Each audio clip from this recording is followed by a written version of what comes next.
Last বেশ কয়েকদিন ধরে চারিদিকে রাস্তাঘাট, চায়ের দোকান, স্কুল, কলেজ, হসপিটাল সমস্ত জায়গাতেই মানুষের মধ্যে একই আলোচনা, এসআইআর। হ্যাঁ, এই এসআইআর কেউ বলছে যে এটা ভোটার তালিকা সংশোধন প্রক্রিয়া, আবার কেউ বলছে এটা নাগরিকত্ব নিয়ে কিছু পরিবর্তন আনা হবে, তারই পূর্বাভাস। একজন মনোরোগ বিশেষজ্ঞ হিসেবে আমি এটাকে একটু অন্যভাবে দেখতে পাচ্ছি যে এর ভবিষ্যৎ যাই হোক না কেন, এটা মানুষের মনে একটা গভীর প্রভাব ফেলেছে এবং তার এফেক্ট আমরা দেখছি ডিরেক্টলি আমাদের হাসপাতালের বা বাইরের পেশেন্টদের মুখের কমপ্লেন শুনে। আসুন দেখে নিই এই এসআইআর কি, এসআইআর কেন চালানো হচ্ছে, বা এটি আমাদের মনে বা শরীরে কি প্রভাব ফেলেছে। একজন মনোরোগ বিশেষজ্ঞ হিসাবে আমি ব্যাপারটাকে কিভাবে দেখছি বা আমাদের চোখে কিভাবে ধরা দিচ্ছে।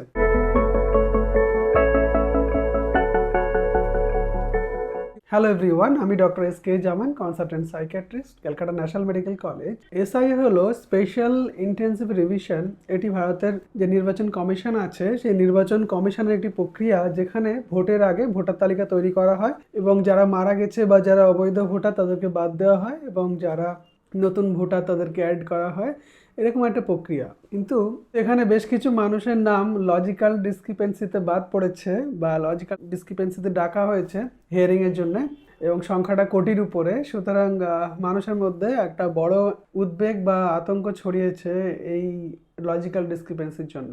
মানুষ কনফিউজড হয়ে যাচ্ছেন যে কি করবেন, কোথায় যাবেন, কিভাবে করলে নাম ঠিক হবে যদি নাম বাদ পড়ে যায়। এই ভয় তাদের আতঙ্ক গ্রাস করছে এবং কি নথি জমা দিতে হবে, ঠিক টাইমে পৌঁছতে পারবো কিনা, একটা অনিশ্চিত ভবিষ্যৎ তাদের মনকে গ্রাস করে খাচ্ছে এবং তার এফেক্ট পড়ছে তার শরীরে, মস্তিষ্কে। একজন মনোরোগ বিশেষজ্ঞ হিসেবে এই ঘটনাটাকে যদি দুভাবে বলি, যে যারা এক্সিস্টিং মানসিক রোগী ছিলেন তারা কেমন আছেন, বা যারা মানসিক রোগী নন, যাদের সাধারণ মানুষ, অন্য কোনো রোগও বিশেষ নেই, তাদের মনের উপর কেমন প্রভাব পড়ছে। চলুন দেখে নিই যারা সাধারণ মানুষ তাদের মনের উপরে কী কী প্রভাব পড়ছে।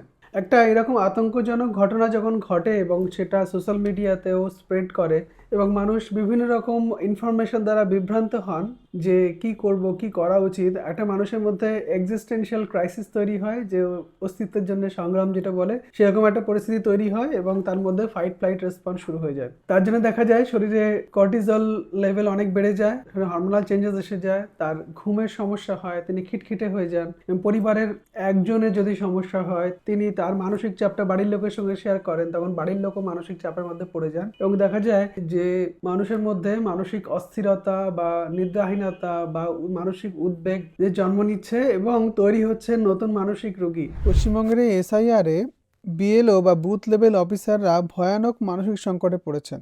গত কয়েক মাসে একাধিক বিএলও আত্মহত্যা করেছেন, স্ট্রোক, হার্ট অ্যাটাকের শিকার হয়েছেন। এটা শুধু খবর নয়, এটা একটা বড় মানসিক স্বাস্থ্য সংকট। বিএলওরা, যাদের মধ্যে রয়েছেন অনেকেই শিক্ষক, অঙ্গনওয়াড়ি কর্মী, তারা এসআইআরে মানুষের দরজায় দরজায় গিয়ে তাদের তথ্য সংগ্রহ করেছেন, ফর্ম চেক করেছেন, ডেটা আপলোড করেছেন। আমরা দেখেছি তারা 14 থেকে 15 ঘন্টা রেগুলার কাজ করেছেন। তাদের বেতন কম, অসহ্য টার্গেট, ডেডলাইন, এগুলো তাদের মানসিক স্বাস্থ্যকে খুব বড়োভাবে হ্যাম্পার করেছে। অনেকেই ঠিকঠাক ঘুমাতে পারছেন না, অনেকেই অ্যাকিউট স্ট্রেস ডিসঅর্ডারের শিকার হচ্ছেন, বা অনেকেই ডিপ্রেশন, অ্যাংজাইটি বা অনেকে বার্নআউটের শিকার হচ্ছেন। এবং এই চাপ থেকে নিজেকে মুক্ত করার জন্য অনেকে আত্মহত্যার পথও বেছে নিচ্ছেন, যেটা ভীষণ লজ্জার। বিএলওদের অনেকের মধ্যেই বিভিন্ন রকম লক্ষণ প্রকাশ পাচ্ছে: অবিরাম চিন্তা, অস্থিরতা, কান্না, অনিদ্রা বা শারীরিক অসুস্থতা, শারীরিক দুর্বলতা, এগুলো সবই তারা প্রায় লুকিয়ে রাখেন চাকরির ভয়ে। কিন্তু এটা দুর্বলতা নয়, এগুলো চিকিৎসাযোগ্য সমস্যা। যদি কারোর খুব বেশি সমস্যা হয় তাহলে অবশ্যই চিকিৎসকের পরামর্শ নিন এবং প্রপার ট্রিটমেন্ট গ্রহণ করুন।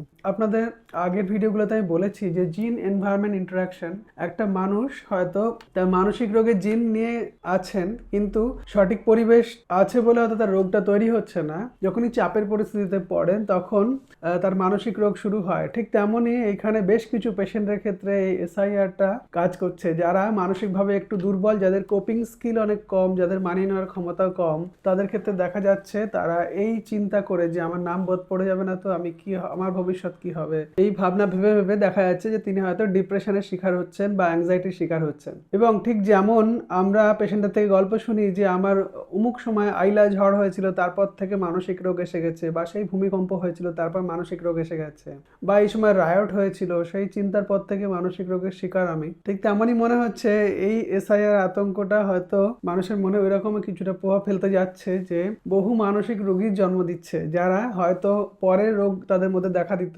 কিন্তু তাদের এই টেনশনে বা এই চিন্তায় তাদের আগেই রোগের শিকার হচ্ছেন। এর একটা বাস্তব উদাহরণ হিসেবে যদি দেখি, ধরুন একটি 20 বছরের ছেলে যার নাম রিপন দাস, সে তার নাম লজিক্যাল ডিসক্রিপেন্সিতে এসেছে, তার জন্য দেখা যাচ্ছে সে তার কর্মের জায়গায় বিরতি নিচ্ছে, বিরতি নিয়ে নিজের ডকুমেন্ট সংগ্রহ করতে শুরু করেছে, এবং দেখা যাচ্ছে বারবার তাকে বিভিন্ন জায়গায় ডকুমেন্ট কারেকশনের জন্য যেতে হচ্ছে, এবং এই যে বারবার অফিসে ছুটি নেওয়ার জন্য অফিসের তাকে কথা শুনতে হচ্ছে, এবং তার প্রভাব হিসেবে তার রাতের ঘুম চলে যাচ্ছে, তার মনে একটা অস্থিরতা তৈরি হচ্ছে, একটা মানসিক অস্থিরতার জন্য তার মধ্যে একটা অ্যাংজাইটি তৈরি হচ্ছে, এবং যার লং টার্ম এফেক্ট হিসেবে তার মধ্যে অ্যাংজাইটি ডিসঅর্ডার দেখা দিতে পারে। বা অনেকে তার কোপিং স্কিল দিয়ে ব্যাপারটাকে ম্যানেজ করে নিচ্ছেন।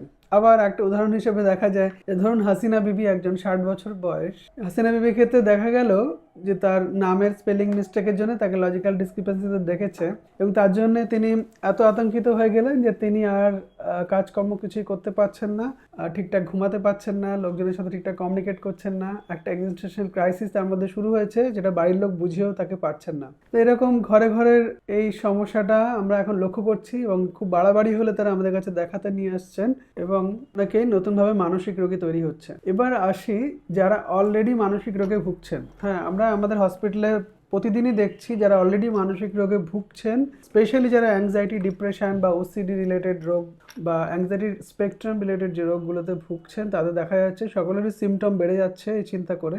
এবার অনেকে হচ্ছে এই নথিপত্র জোগাড় করার জন্য দেখা যাচ্ছে ঠিকঠাক টাইমে হসপিটালে পৌঁছতে পারছেন না, যার জন্যে তারা ওষুধটা ঠিকঠাক খেতে পারছেন না।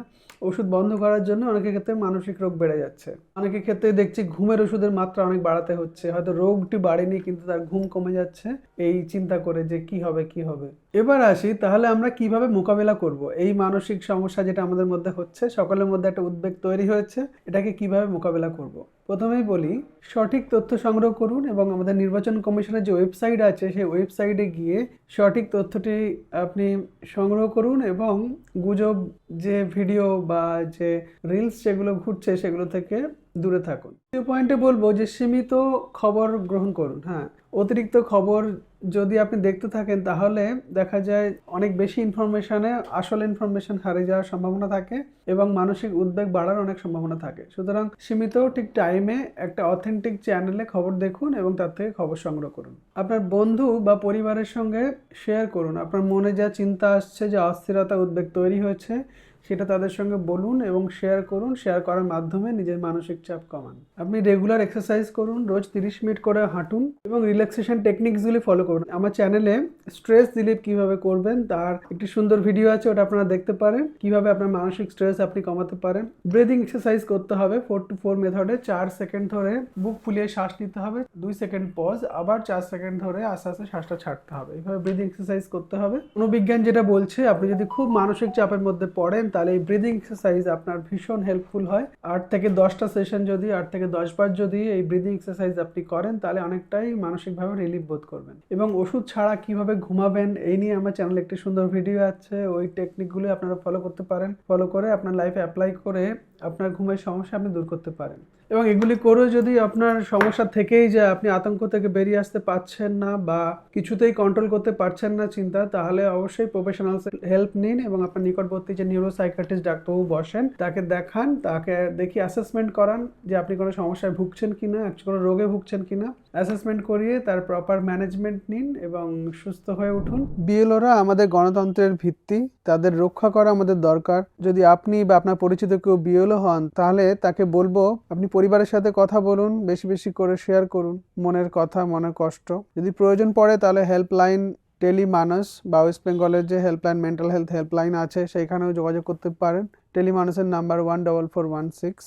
যদি খুব বেশি সিমটম হয়, অসুবিধা হয়, তাহলে ডাক্তার বা সাইকোলজিস্ট দেখাতে দ্বিধা করবেন না। সেক্ষেত্রে সিবিটি বা ওষুধ ভীষণ কার্যকর। এসআইআর নিয়ে অনেক ভুল ধারণা মানুষের মধ্যে তৈরি হয়েছে। যেমন এসআইআর মানে নাগরিকত্বের পরীক্ষা না, এসআইআর হলো ভোটার তালিকা সংশোধন প্রক্রিয়া। এটা কোনো নাগরিকত্ব আইন নয় বা কোনো নাগরিকত্ব পরীক্ষা করা নয়। আবার একটি মিথ বাজারে মানুষের মুখে শোনা যাচ্ছে যে এসআইআর এ একবার যদি নাম না ওঠে তাহলে বোধহয় জীবন শেষ আর আমি ভারতবর্ষের নাগরিকত্ব পাবো না। এটা একদমই নয়। এসআইআর এ বাই চান্স যদি আপনার নাম না ওঠে, আবার পুনরায় আপনার নাম এন্ট্রি করার বা নাম তোলার তারও প্রক্রিয়া আছে।